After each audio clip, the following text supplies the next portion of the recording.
Patty. All right.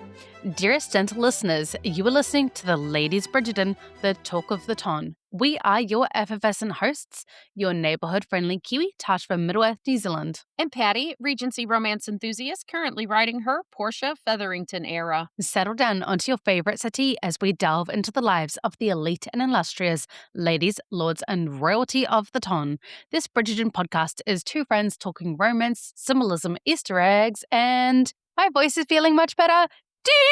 Deep diving into the connections of our favorite characters. We cover both book, TV series, and notable social media, and therefore will contain spoilers. Dearest listeners, due to time constraints limiting last week's recording, we continue discussing the night before the nuptials. Penelope chooses to spend her last night as a debutante with Genevieve. There are no sweet rituals for our girl Pen, but she finds solace in Genevieve, who sees Pen for exactly who she is in this moment. We finally confront the writing in this season head on as we analyze the scene that is the bane of our existence and the object of all our desires. We wanted real repair and clearing of the air. Could the Ladies Bridgerton put a Band-Aid on this boo-boo for all of the hearts of Colin fans? We sure are going to try. It's so hard because I'm like, I want to jump right in. But I'm like, no, we've got things to get through. We've got housekeeping to do.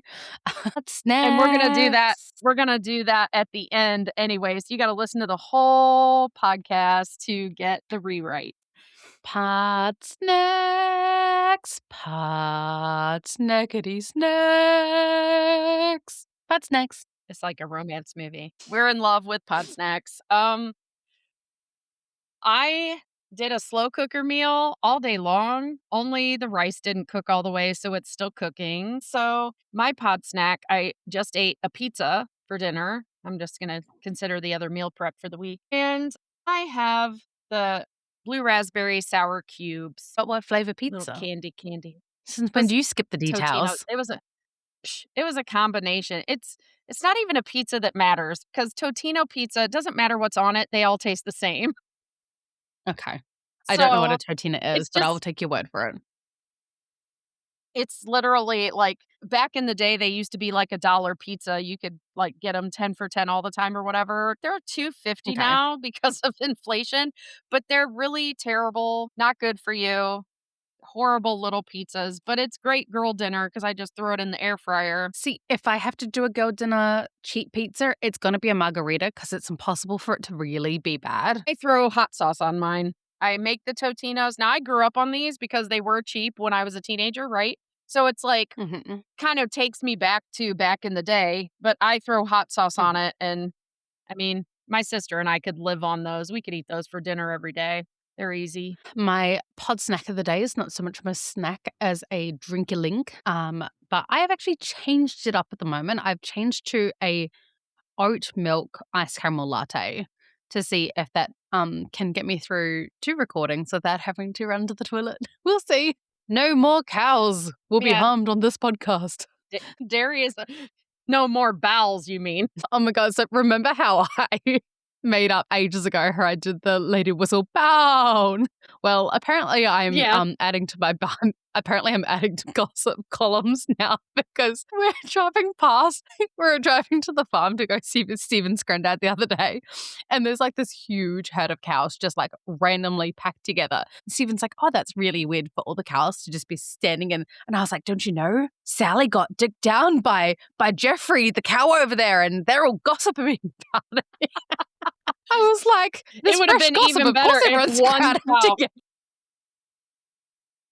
It would have just been even better if one rando cow was like off to the side, like everybody's talking Eloise about. And Cressida are doing it wrong. Like clearly, they just don't have the imagination to survive in the country on their own. Because I got it in Spain. Grew up in the country. You need imagination when there's nothing to do and no one to talk to.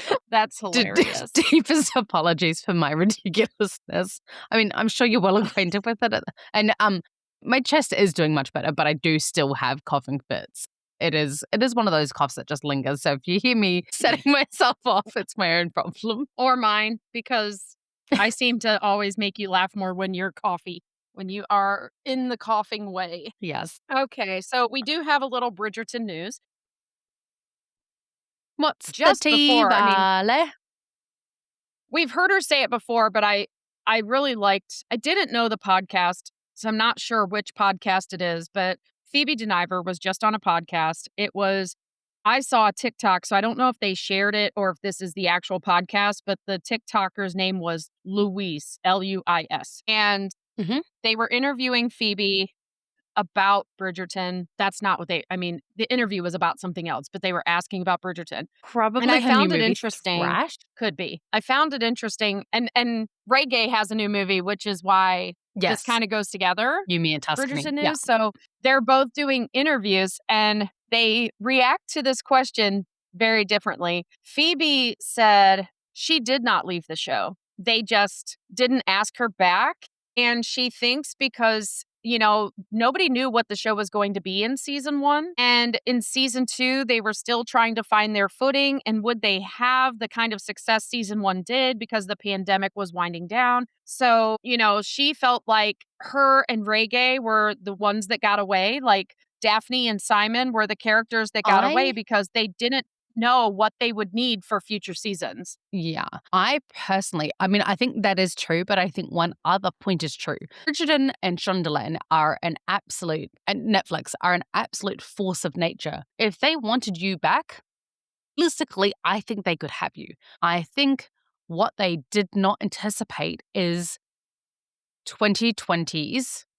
2020 morals to hit so hard with the Daphne and Simon scenes in season 1 and for the backlash to be what it was. And I think that they are afraid of bringing back Daphne and making it kind of downplaying what happened in season 1.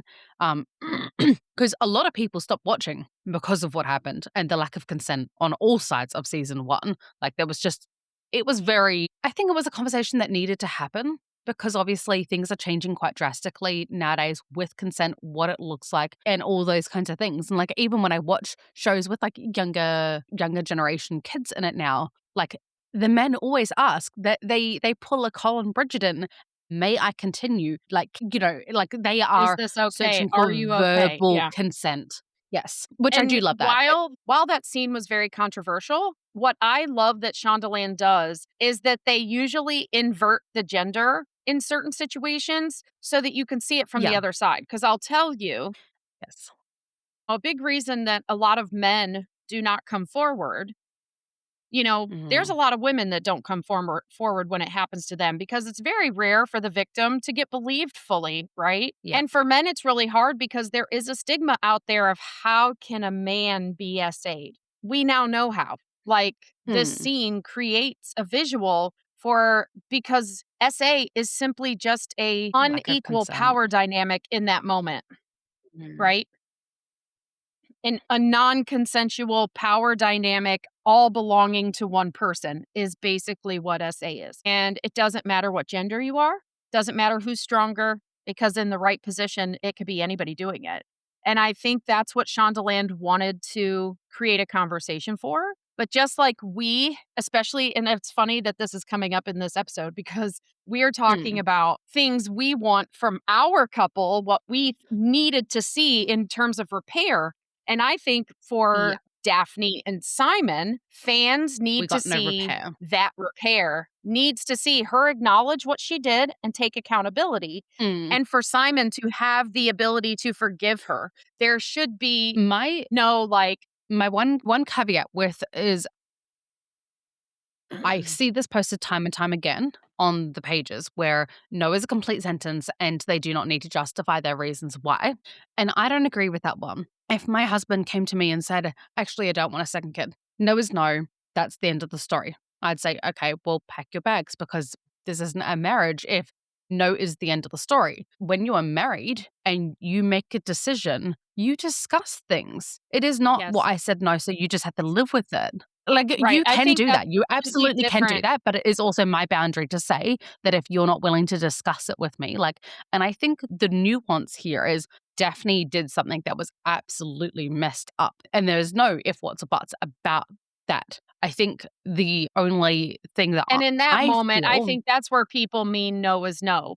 In that particular moment, she took away his autonomy. It had nothing to do with him Yes. wanting or not wanting to have kids in that moment. It was him not wanting to continue the act in the way she was trying to make it happen in that moment, Yeah. which was Yes. a no means no situation. They were Yes. not Yeah, yeah, yeah. having a In conversation that, about yes. children. No. Yeah, they were not having a conversation. She was trying to force the issue. I Yeah. agree with But you. what I'm saying It is is a a lot of the people conversation on in the a marriage. pages, yeah, yeah. On the No, pages, not people were there's kind of no making it out to be that people were trying to make it out to be that, like, even if he had decided he didn't want them, he didn't have to justify his reasons to her. And it's like, well, actually, you don't have to, but you also have to accept that your partner's not necessarily going to be okay with that. Like, you don't just to get when you're a partner, you no longer just get to make decisions on your own, but you do have to discuss them as to the whys. I think there are specific things in a marriage that you must discuss and you must have some common ground on, and children is one of them. I do not think that a couple should sit down and agree to get married without knowing what the other person wants in terms of kids The stance of and children. why. Yeah. Yeah. Because I agree with them to a point where you shouldn't try and change somebody's mind if they say no. But the thing is, we're all human and we make decisions with the information we have at the time. And when we get new information, we change our minds. Yes, because I think Simon was saying no because of trauma from his past. And then when he Exactly. got to a point in which he realized that Daphne was his family, not his dad, Daphne was his family, Mhm. and that he wanted to then pursue a family with her once he had began healing with her from his past traumas. Yeah, like he didn't want to continue his dad's legacy, and we understand that. But he most certainly did want to produce a child that is the best of her and the best of him. Do you know what I mean? Like there's a I, s- difference. I saw a really beautiful interview with Macaulay Culkin the other day, and he said, I am the father I am, not because of my parents. He's like, my parents never, ever, ever Mhm. told me they were proud of me. I had blockbuster movies as a child, and my parents never told me they were proud of me. He said, I am the man that I am and the father that I am because of Brenda, because she is the mother that she is, that I want to aspire to be good enough for her and our children. And I love that because it made me think of Duke and Daphne, that he never got, well, obviously his mum died, so he never got to see her as a parent. Mhm. So he didn't have a role model. Like his closest role model was Lady Danbury, and that's still not the same. And she wasn't exactly what I call a maternal mum. She was tough, but I think she loved him endlessly. Yes. And I But see it this way too, I because when you do have a critical parent, you are raised with their voice in your ear. And I think for mm, Simon, as he became an adult, he still heard those things in his ear, but he believed it was his own self. And he was worried that mhm, he would be the same dad because he's talking to himself critically. But that was the voice of his dad. The more Daphne spoke positive things and the more he could believe her, the more he realized yeah, that he was not his dad. He could be his own person. And I think, yeah. again, gaining new information means we can change our minds. And I think that if two people love each other and they want to get married, then they need to have those conversations. And you can't just stop at yes or no. There needs to be your reasoning behind it so that the other person can decide, am I willing to change my mind for you so that we can have this marriage or relationship? Or do we Or just need where to cut our somebody's like, losses and walk away? I want to have 8 children, and Francesca's like, you're done skis. See Next. ya. Bye bye. No Wouldn't want to rose be for a you. wife or mother. Right. She's like, I got to get out of here.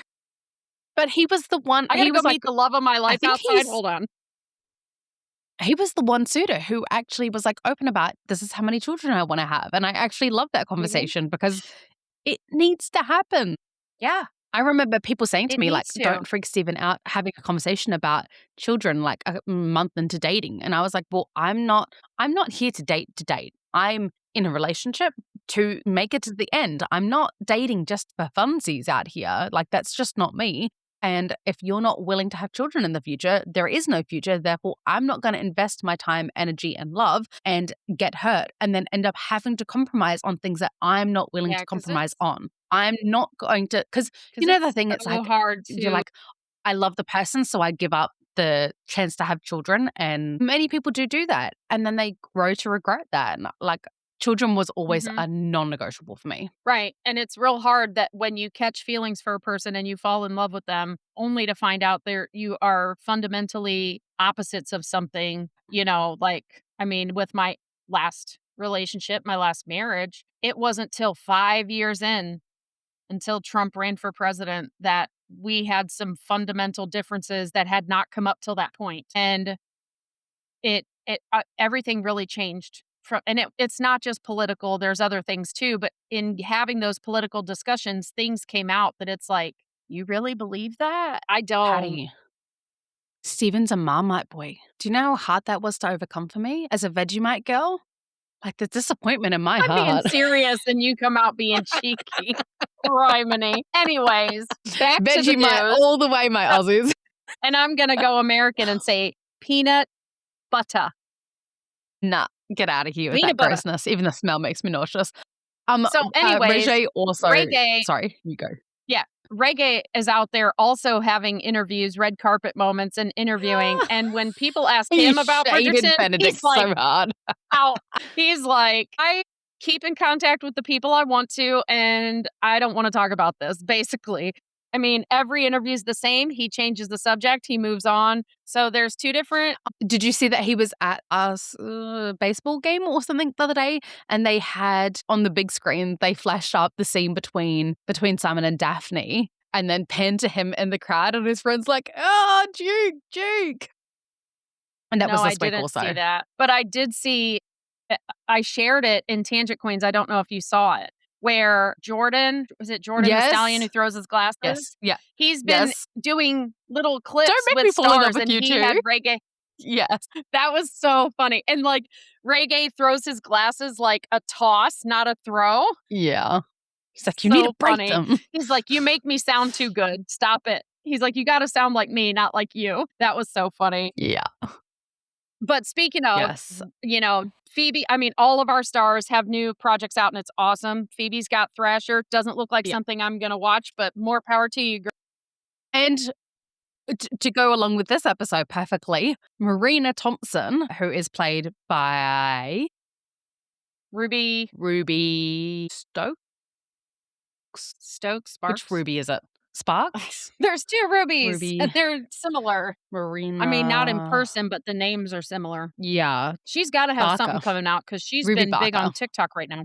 Barker. Yeah, well, Ruby Barker has been. Sorry, Ruby. She was out in the wild the other day and ran into her husband, Sir Philip Crane. Yeah, which I loved. Was cute. I thought it was really cute. They did like a little moment together. And I love Ruby. I love everything that you have been working on and overcoming, and love that you're on TikTok. Amazing job. And, Reggae's got Yumi and Tuscany that just came out. Kay and I and Dude went and saw it Friday night. It is fantastic. It is all of the best parts of every 90s rom-com that I love under the Tuscan sun because it's in Italy. My Big Fat Greek Wedding because she is an individual who kind of is falling for someone who has this huge, loud Italian family.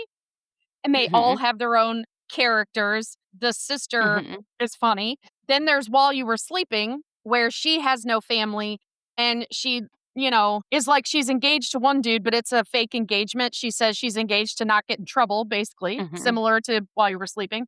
And in the whole time, while this other guy's not present, she ends up falling for his brother, cousin. He got adopted by the family, so brother, cousin, which is Reggae. Just every great, and there's a dude-on-dude fight, just like Bridget Jones' Diary. Like, it's every great piece of all the 90s rom-coms that I love. Reggae was charming and adorable. Every outfit that Hallie wore was amazing. And then the bloopers, stay through the credits and watch the bloopers. They're funny. They're Bridgerton funny. I feel cute. He burns for you, girl. He burns for you. I feel like we're actually getting back into like the best era of rom-coms again because we also had the People We Meet on Travel or some variation of that name. People We Meet on Vacation was like so good, yeah. The People We Meet on Vacation, top tier. The one with Corey McGilchrist. Oh yeah, My Oxford Year was so good too. Like that's not a rom-com, that was just a romantic tragedy, shall I say. But like we're really getting back into some like peak romance. genre at the moment. I need the big, because I mean, we just got into this thing, especially in the late 90s, 2000s, where summer was for the blockbusters, summer was for the big budget Mm, movies. I want to go back to that 90s hot summer romance movie. You know what I mean? Like mhm, the mhm, drive-in movie. Like I want to be able to go to a mm. drive-in and watch a nice romance. I miss romance in the movies. Miss it. I haven't been to see a Why do you think I romance love at the Christmas movie time so theater in much? so long.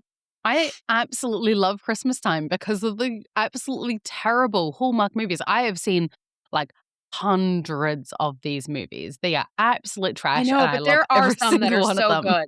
No, some of them are good. Genuinely They're good. very Hot tropey and they're Frosty? very formula. Hot Frosty I was still the haven't wild watched that. card for I me. can't do it. It was so good. It was so good. But, like, the one with Brooke Shields in it and, Yes. Yeah, yeah, yeah. Carrie Elwes, Castle for Christmas? That's a Netflix one, though, but I love that movie. That's super cute. But, yeah, Or when I and say then Hallmark, I last just but mean not that least, genre, like, not yeah, the formula Christmas romance. There's yeah, gotta be cookie yeah. baking. There's gotta be Except caroling. You've gotta have a I'm a little bit, I'm me, so, like, if they could just do that with a little bit more smart, then I'd be, like, top 10. yeah, we need They a had little bit one, a smutty oh, what was it? Christmas. The one with the wine cellar, and they actually sleep together first, and then that one was perfection because it actually had a little bit of smut in it, a little bit of romance. We're good. Yeah, I agree. There needs to be a little bit more spiciness to I don't necessarily need pumpkin spice, but there is spice that gets used at Give me Christmas. Let's use it. chuck in some onion and garlic powder, please, people. Like, give me some. Yeah, That was the something. longest tangent Clove, ever. I'm so cardamom. sorry. Okay, and Oh, last we're but 25 not minutes in least and in haven't even our started. I know. Last but not least in our Bridgerton news, Big Mood is coming to America on Tubi on April 16th. So watch it, especially all you Americans after filing your taxes. I know that you're going to feel a little bipolar yourself. So just sit down and work through it with Nicola Coughlan and Big Mood season 2. Amazing. I haven't even watched number one, actually, to be completely honest, but I want to. Okay. That's so good. Let's make haste into today's episode because I have not done that in so long, but we need it today. That one day I was like, you didn't even make haste. And you're like, I'm so done with that. That's when you were getting sick. Yeah. Okay. It was so funny. Genevieve, Colin found out. I forgot to check, but let me just ask you if you remember. Hmm. In season 1, Hmm. when Sienna came to see Genevieve, front door or Hmm. back door? Which one? I believe backdoor because she startled Genevieve by being in the house. That's what I thought. I don't think she used I the main found it entrance. interesting. I found it interesting. Now, I understand Sienna is an opera singer and, a courtesan or whatever. Her reputation's already shot, right? She wasn't ever gentry, but still. Hmm. She still would have gotten her costumes from somebody like Genevieve, and Genevieve did make her one dress. But what I'm saying is Hmm. Penelope didn't even, as much as they've done business, she doesn't understand there's a back door. Like she walked up to Genevieve's place of business in the middle of the night, front door. I Anybody passing wondered could have seen whether her. she had a key because obviously she's got to drop off the whistle dance and organize all that kind of thing. I wondered whether she had a If key she or has a something key, why did because she knock and wait for Genevieve to come to the door? true. But I was like, it's the middle of the night. Like, I'm surprised Genevieve even came and answered. She's not off with Lord Basilio somewhere. Well, she did say when I Penn enters, she said, "I hoped you would come here the night before your wedding." So I think she was staying at home hoping Penelope would show up. yes, was hoping. But it Yes. concerns me. It bothers me that Penn walks up to the front door, knocks on the front door in full public view. Granted, she's wearing her cloak, but still, that is foolish when there is a back door. Do you get what I'm saying? Like we know there's a back door How because many Sienna used it. 5 foot nothing curvaceous women of the ton are there?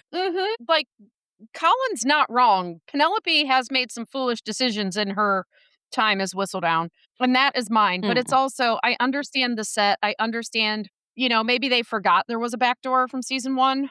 Because I also think during her Mhm. and Benedict's trysts, he used the back door as well. So there definitely is a back Well, door. Ha ha ha. There definitely is a backdoor, and He does enjoy a she's not backdoor. let Penn know that it exists. That was foreshadowing. No, I'm kidding.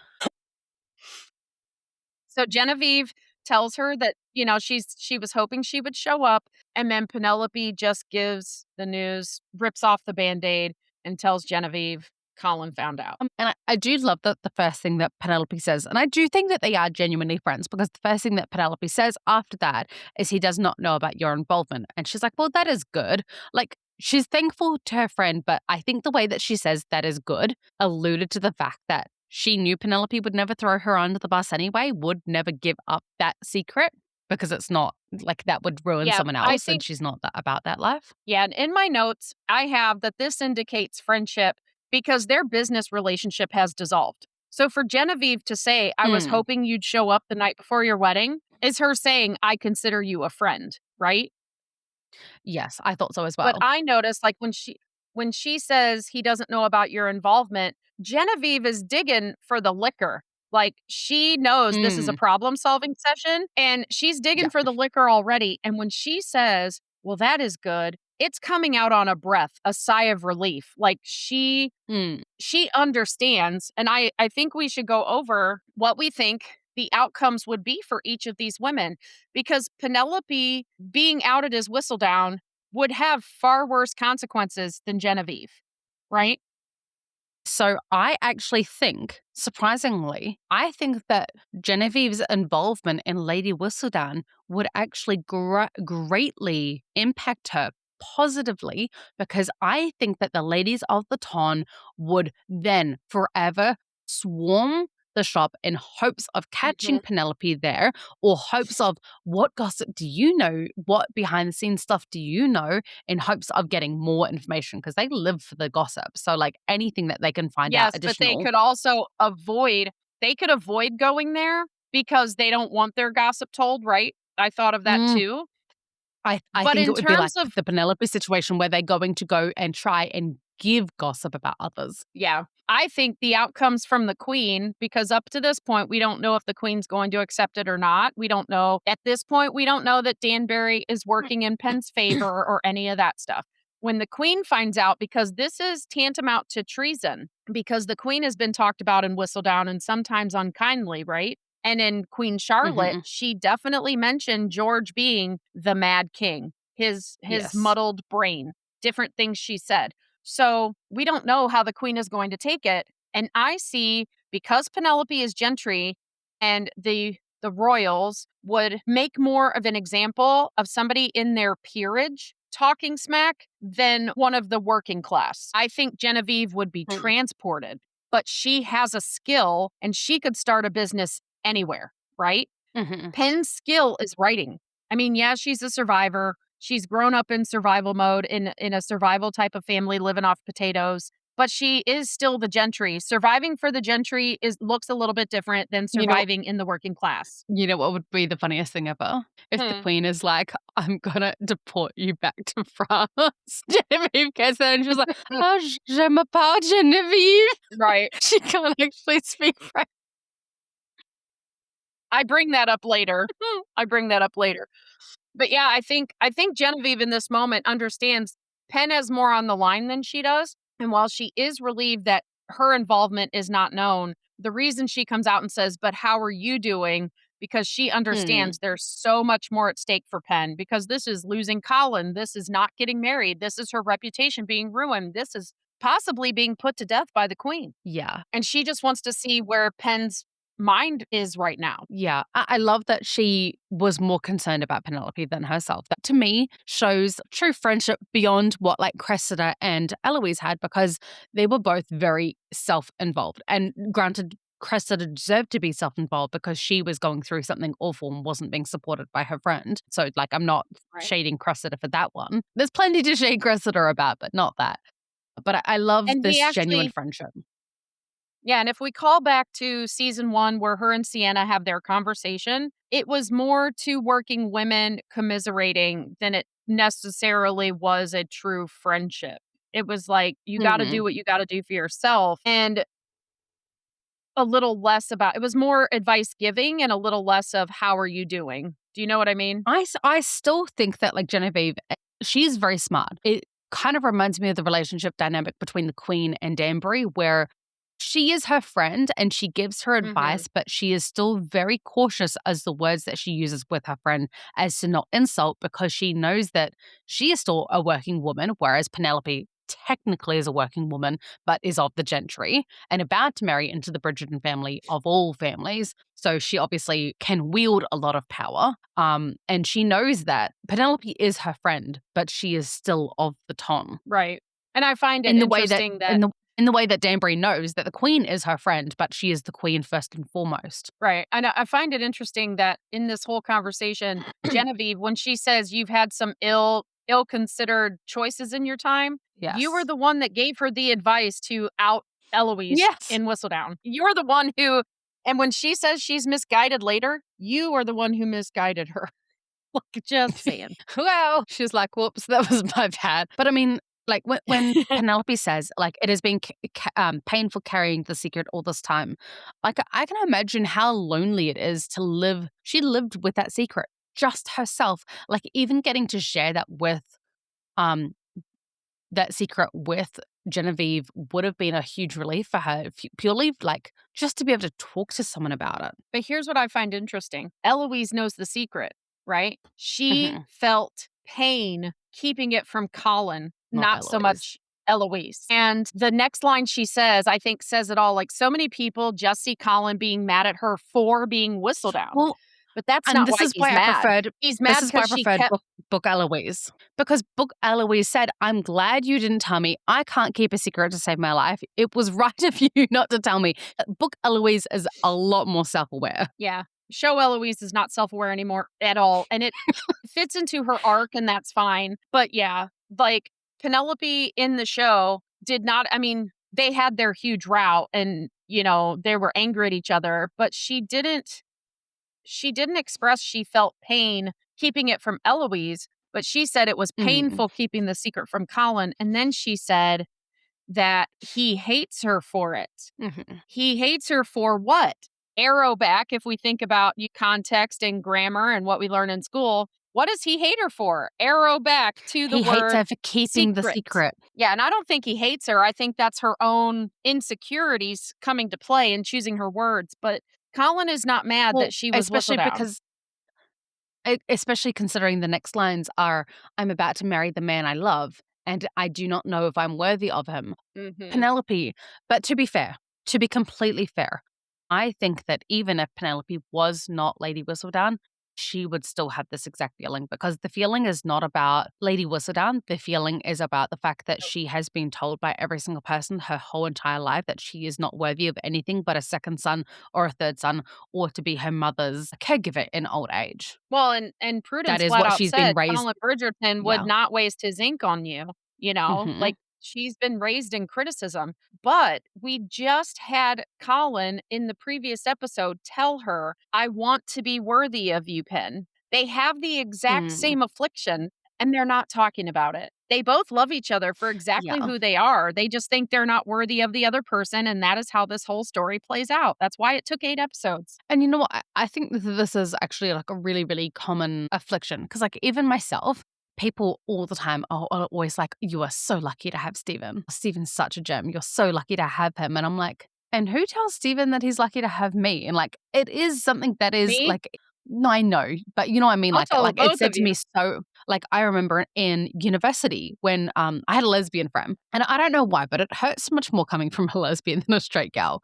So she saw a picture of Stephen, and she's like, that's your fiance? And I'm like, yeah. And she's like, that is your fiance? And I'm like, yes, what is your point? She's like, rude. Saying it the second time is rude. Go. And I'm like, thanks. I'm a really good cook. I'm really good at makeup. Thanks so much. Don't hit my ego too hard there. I'm not a pinata.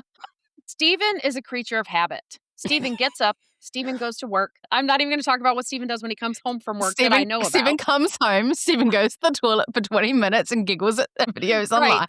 He is a creature of habit. You bring the vibes. He has a richer, more vibrant life because you are his wife. And yes, you're lucky to have him too, because We are when mutually your chaos lucky. gets a little more chaotic, he grounds you. Like, you are both lucky. We are It's the not balance to each one-sided. other. And I feel like Yeah. we are very much, like, lucky to have each other, but, like, it is like, I mean, we are in a very, very solid, like, we're nearly 13 years deep at this point, and, like, those are still feelings of unworthiness that I have because of outside voices.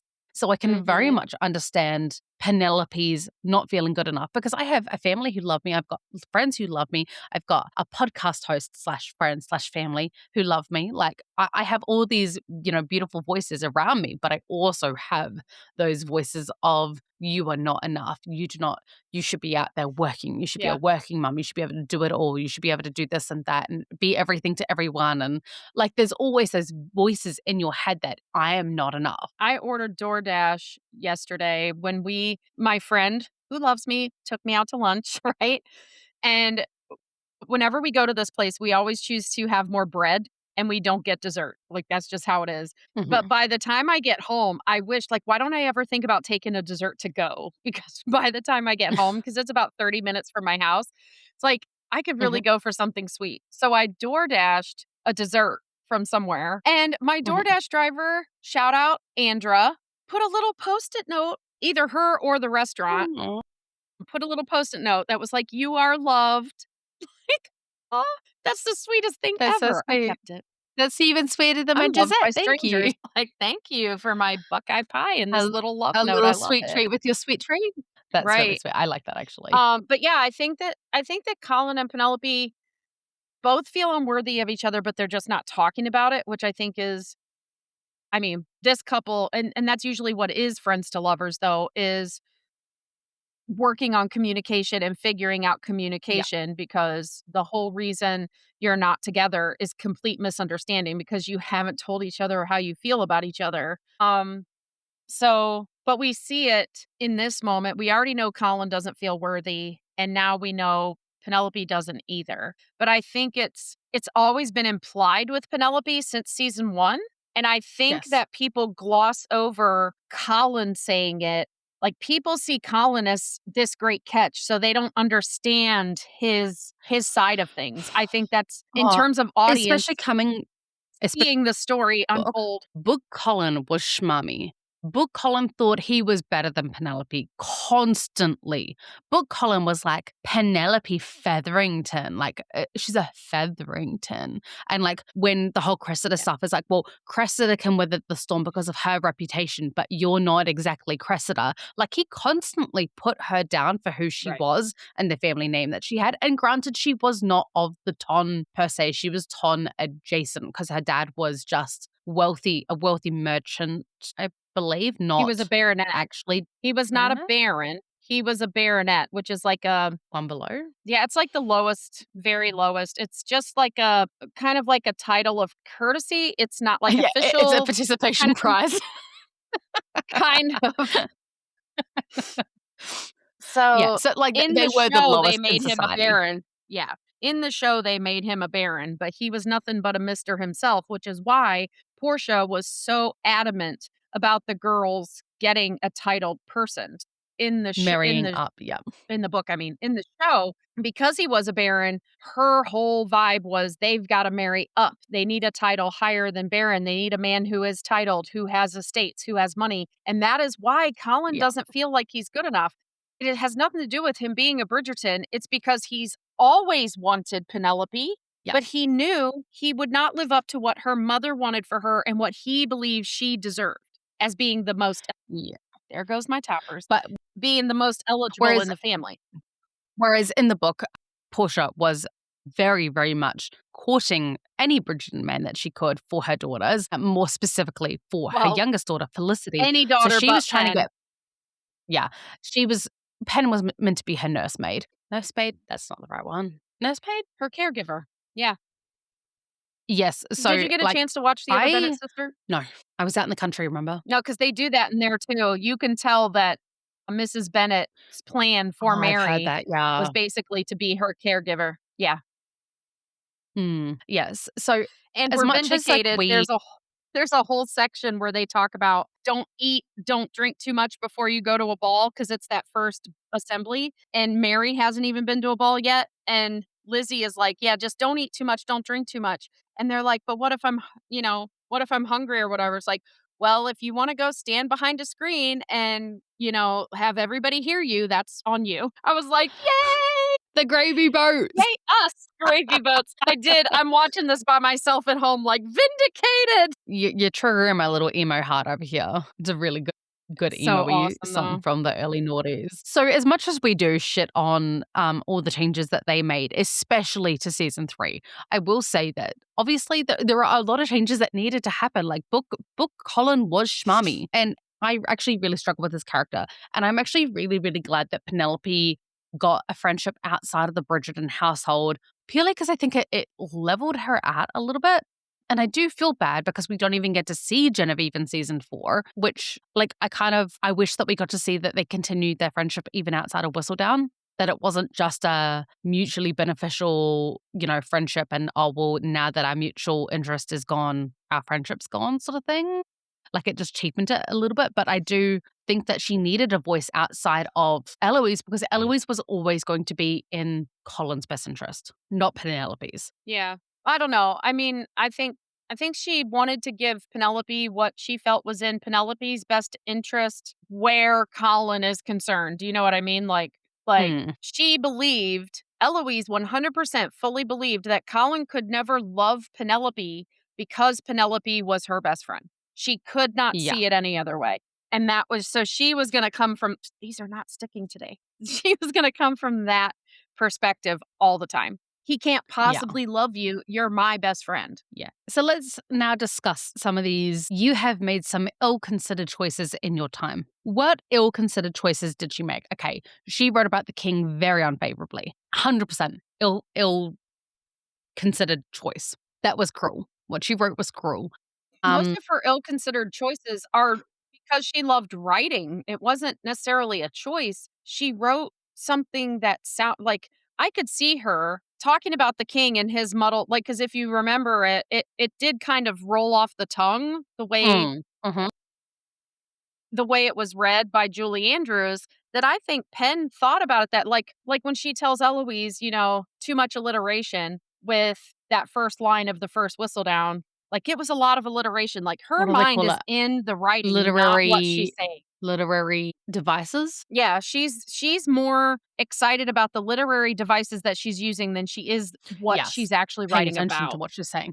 Yeah, but I will still say that it was a poor choice to write about the king in that manner. It was in poor taste. Yeah. I also think that another ill-considered choice was not writing about Marina, but the way that she wrote about it, because you can tell that she's writing about it to protect Colin, but then she goes in with her vengeance and very much makes sure to throw the Featheringtons under the bus with it. She did not have to, but she made sure that her mum was going to be punished for her part in it as well. But that was the next episode after the original outing. I think when she originally outed Marina, it was all for Colin. But because Portia didn't take it as she didn't take the warning. Yeah. And because of how Portia was after that, is how Penelope then lashes out after that. And that's the thing. But Penelope's I'm not girl, saying like she what was Genevieve wrong. says. I'm just saying it was ill-considered. Oh, yeah. And I'm saying, like, Genevieve's right. She was a girl who didn't know her own power. She didn't know the power of Whistledown at that time. This was still season 1. And Penelope has a thing with, she's not a journaler. She doesn't journal. She writes. And her feelings, her own feelings, because she's writing about people she knows, she's not writing fiction. Gossip is not fiction to her. It's truth. So her feelings get mixed in. One of my favorite, I can't remember the exact quote. I know that makes me a terrible Swiftie, but an interviewer once asked Taylor Swift, have people ever contacted you about the songs that you have written about them? Like, they obviously, she puts in certain key things that tells the person who it is. Like, they would 100% know it's about them, sort of thing. And she's like, yeah, people have contacted me many times about this. And she's like, my response is always the same. Don't want me to write about you, don't do shitty things. right? Yeah. But I think sometimes, like, Eloise didn't do anything shitty to Penelope, but not knowing how the queen, like, those were two young girls that were truly scared because the queen I did don't think she technically threaten Eloise's life. I don't think she did anything wrong as far as Eloise was concerned. I mean, I'm sure she could have done it in a way that wasn't quite so harmful to her reputation, but at the same time, she was on a time constraint. The Eloise one, I think, is the most forgivable. Yeah. I think the reason that Colin And I has such a think, hard time with the Marina one wasn't because of her being outed. It was just that everyone else swept in and took away his autonomy, which isn't that funny? Season 1, Daphne's really good at taking away people's autonomy. yeah, and I get into why Colin is still fixated on Marina when we get to that argument. Yeah. So I'll save it Yeah. for there. But Genevieve's advice is actually our best window into her own path as a character, I think. Because if you hear everything she's saying, ill-conceived choices that she's made, but she was just a girl who didn't understand her power. And then she says, you can't go backwards. You can't focus on the past. You have to live with your choices and move forward. And here we have a low country English speaking person who is presenting as a French dressmaker. So we know that she's made some ill conceived choices in her path that led her here. And the only way she can continue being successful is to put the past in the past and just move forward.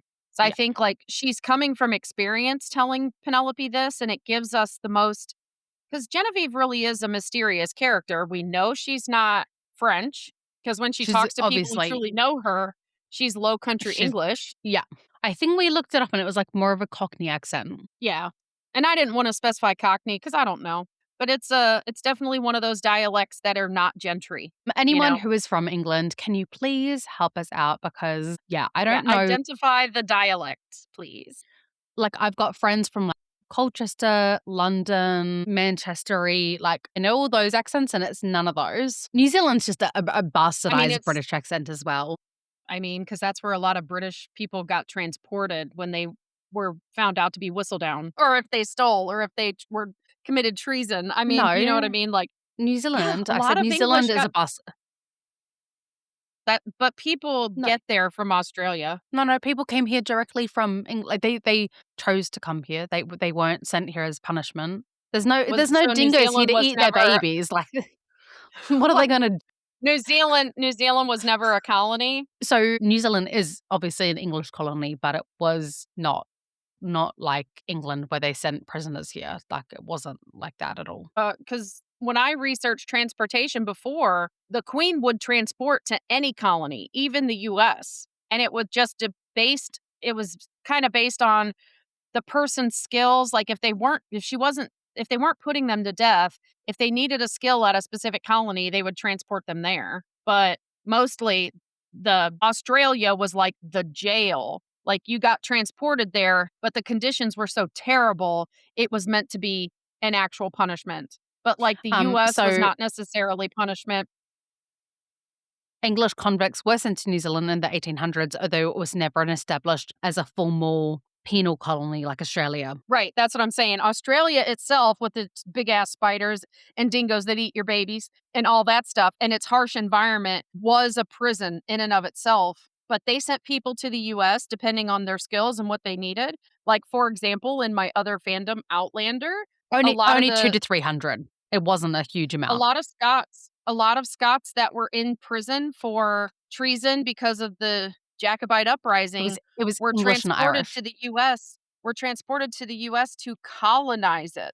They wanted more of, they thought they would be loyal to the crown, but they wanted to colonize and they wanted to kind of take over, because that's what colonization is. Yeah. I'm not going to get More into of them and less of the Native Treaty of Americans. Waitangi because that's a whole other podcast. I do love that Genevieve, does bring her back to reality. Even though obviously Penelope is of gentry and there is that power dynamic, she's still not going to completely mince her words with Penelope. And I love that she does that justify it? No, there is no going back to the past. All one can do is be true to one's choices. And I think that's her saying, you made these choices, now you have to live with them and you can only go forward and do better than what you have. So I do find it interesting that she then chooses to write about what's his name in season 4 and his mistress, not Wickham. Hiscox. Hiscox, thank you. Which I actually Hiscox, found yeah. I found it quite interesting that she chooses to write about him specifically when she hadn't written about a lot of those who kept mistresses in the past, in past seasons. But I thought that was one of I those think because it was becoming a little more blatant. I still think it was one of those ill-considered choices. She was meant to be Oh, learning. The for sure. queen said, She "We'll have." wasn't getting a lot of Yeah, she wasn't getting a lot of good gossip. So she was trying to find it and she was purposely now she was no longer using names, but everybody knew who she was talking about, which made it hard. Mm, And I loved that they gave her that come to Jesus where Virginia comes to her like, "You ruined my and life." says, He's "Your actions fine. have consequences." Yeah. Yeah. I did find it funny that he is, "Oh, we're so in love and, we're gonna live happily ever after," and then the second it got tough, he was outies. He reminded me very much of who's the guy Weatherby. in Sense and is it Witherby? In Willoughby. Sense and Willoughby. Sensibility? Willoughby! Willoughby. Yeah. Willoughby! He is Weatherby an is absolute Willoughby. the Yes, dude gay. from season 1 that's his friend, yeah. Yes, slash the guy who marries Lucy in Gregory's book, Right. which I still think it might be him. It's So really I old. do really love that she is quite, you have made these choices. You now have to live with them. You can't go back. What are you gonna do with these choices? Yeah, I like that she's being And then she allowing Penn to be practical about it because when Penn says, "But does that justify it?" Penn is beating herself up. Like she is down in the dumps. She doesn't see the light at the end of the tunnel and she's kind of wanting to wallow and she doesn't think Colin can forgive her, so she's struggling to see how she can come out of this, right? And mm, this is the best advice. It's not a way to fix it. This is a really good conversation for anyone to learn from when speaking to someone who's in this kind of state of mind because you can't reason with somebody who wants to feel bad about themselves, right? But she's just yeah, like, "No, you are the product of the choices you've made. You have yeah. to, make your peace with your past and the choices you've made and you need to move forward and be the person you are now and work from there.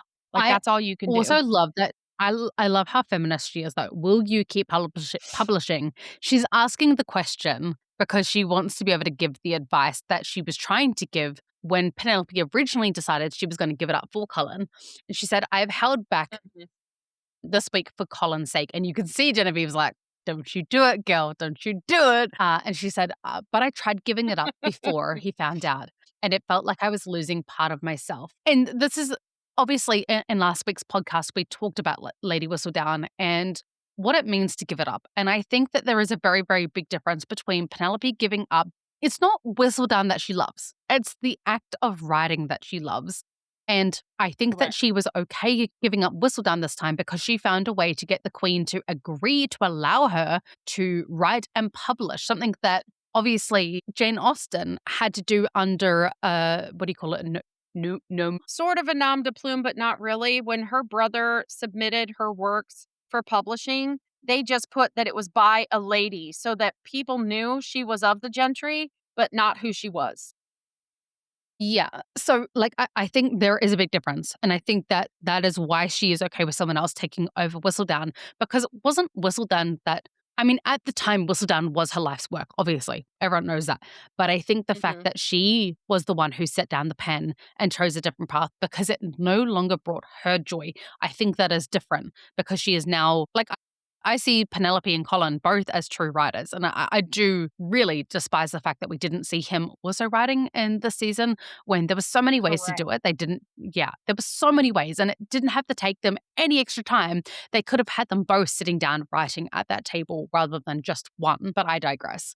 I think that this scene tells us everything about Penelope as a writer. It felt like I was losing Yep. part of myself. Like writing is who Penelope is. Yep. My notes I have specifically losing a part of herself, not the gossip, not the fame, not the power, the writing. Penn is a Yeah. capital letters writer. Like that's who she Mm. is. She loves the devices. She loves the poetic. structure of words. She just loves words. And that's the part she missed because she's not a person to journal, like that's a little too deep for Penelope. Not that I don't believe she loves deeply and she thinks deeply. I just think she struggles to write her deepest feelings on paper. Like it's easier to write gossip or and that's why I'm hoping that her novel is The Wallflower because that Yeah. would be similar to journaling, but not Deep, for deep her. diving. Yeah, a little deep, deep, deep, deep. And then Yeah. for Genevieve's advice of what she says next, I think is important to both of our leads, not just who it got said to. I very She said, much so. there's no such thing as true love without first embracing your true self. And here we have two Yes. people that have been bullied for who they truly are. And they're not realizing that the person that they are in love with also loves them for who they truly are. And Penn needs to accept her cleverness, her resourcefulness, and her wanting her Mm, business, being you know what proud it of what is? she did with Whistledown. You know what it is? Pen is ashamed of us. Pen is ashamed of the parts of herself that is like her mother. She is afraid Mm-hmm. of ever being her mother because the way that her mother has used her power. So she has Mm-hmm. always repressed that side of her. You know how she's like, Colin, you gave me the confidence to be. Actually, I think that it was Portia who instilled that strength in her, but also taught her the power of it and how much it can hurt others. And that's why she has always repressed that part of herself and why Portia said, "You are the daughter that is the most like me." Like Penelope's just always kind of hidden that side of herself, especially from the Bridgertons, because she knows how the Bridgertons feel about her mother. So she's like, if I allow myself to be like my mum, then they won't love me. Yes and no. I do think she is like Portia, and I do think a lot of her spunkiness and stuff comes from Portia. And I do think she is also ashamed of Portia. Portia Mm. has brought this ridicule on herself by the way she acts in the ton and how she is garish and uncouth and whatever. Kind of like how Lizzie is embarrassed of Mrs. Bennet and tries to act differently. But all of the daughters have a little bit of Mrs. Bennet in them, just like Penelope has that I just resourcefulness, realized that something. Penelope is drinking whilst pregnant, whereas previously had Penelope, turned down alcohol. she didn't turn it down. Colin brought her lemonade. Yes. Yeah. She doesn't know because she doesn't know. Colin knows A plus B equals C. But you know how we were talking about when she knew she was pregnant? Obviously, she does not at this point. I don't think she does either, but I also think if you watch how she takes her sip, she barely gets a little bit of liquid on her lips and then she coughs and they Mhm. giggle and she doesn't pick Yes. up the glass again. So I think she played off like it's a little too strong for me so that Mm. Genevieve would not feel put out that you know what I mean? Like she had to take a sip because that Wasted. kind of liquor Yeah. in that time for Genevieve to have it, Societal. it's expensive. So Expensive. and then Yeah. going back, like Colin needs to accept his sensitivity and his worth outside of being a provider for the two of them to fully Mm. be able to embrace their true love of each other. Yeah. All right. Let's get into the nitty gritty. I both love and hate the scene. I love it because of they do dig through a lot of feelings that they had to. I love that they both Okay, communicate first of all, their I'm just going to say two things really quick just so we go in order. One, mm, after their little giggle after the alcohol thing, Pen is pensive and she's kind of looking down. And I think this is her moment of, I wish Eloise was here. She realizes what this night mm, means and she doesn't have her people with her. she can Um, never, yeah. and her family didn't want to do anything for her, like how the Sharmas had that big ritual. And But you know what's wild to so I me? think that It is wild to me that Violet does not organize a little tea with Penelope, but she can't because of as would Eloise. have been done back then. She could have. It's still going to be her daughter, and she would have said to Eloise, "She is to be your sister. Get on board." Like when she wants to, But I she is a think force of Violet nature. You don't have a choice in season it. 3 was yeah, season 3 was I don't know what to do with Eloise era for Violet. So she stayed out of everything, which was her own misguided decisions. And then Mm, 2, this is only for passage of time, but we see Benedict mulling over the decision of whether he's going to go back to Tilly's or not. yeah. And it's just to show some time passes that he's now made it home before we get to the Modiste scene. But I just want to say here that I am glad that they did not have him go because he was also drinking with Colin. And it would be more like it was an alcohol induced decision and not his own cognitive decision. I like that he chose, he bounced out of the wedding breakfast, but he still had his faculties about him and he made the decision on his own at that point. So I do like that they just show him mulling it over here, but he didn't go. Yeah. So now we can get into the, oh wait, hold on. Secret We need a moment of appreciation for Colin's walk in the silhouette of the moonlight with his coat. How bright the moon. For today, gentle listeners, we will leave it there and continue on next week's episode. If you have any tangents you would like to share, please find the Ladies Bridgerton on Facebook and YouTube. Enjoying the podcast? Please click like, subscribe, and follow wherever you are listening. And she knows her words! Woo! The crowd goes wild! And once again, thank you for listening to the musings and tangents of two mad, talkative women. Yours truly, Tash the Kiwi. And Lady Patty.